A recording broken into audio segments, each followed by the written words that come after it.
Bữa nay sẵn hai vợ chồng đi hái tắc nè, nên chồng hàng cũng có lấy mấy cái bẫy đi đặt, dính được mấy con chuột đồng với mấy con cò nữa. Đợt trước thì hàng có quay mấy con chim con cò thì nhận được rất là nhiều ý kiến trái chiều. Mọi người có khuyên là không nên quay, nên lần này hàng chỉ nói trên clip thôi chứ không có quay trực tiếp. Buổi trưa mà ra ruộng cắt tắc thì rất là nắng luôn, do mấy cây tắc thì nó cũng không cao lắm mà không có bóng cây to nữa. May sao mà mấy bữa nay trời gió rất là nhiều, mà gió lớn lắm. Nhờ có gió nên cảm giác nó cũng không bị nóng. Bữa nay thì hàng sẽ không vào bếp mà nhường cái phần này lại cho chồng của hàng nghe. Mọi người coi nè, thường thì mấy con ốc bu buổi tối nó sẽ nổi lên vậy nè, rất là dễ bắt luôn.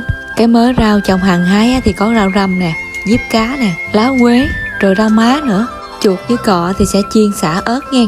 Chồng hàng thì nấu ăn cũng rất là ngon, đặc biệt là mấy món lai rai kiểu như vậy nè. Giờ thì đồ ăn cũng chín hết rồi, hàng dọn ra rồi mời mọi người cùng ăn, rồi lai rai với hai chồng hàng luôn nghe.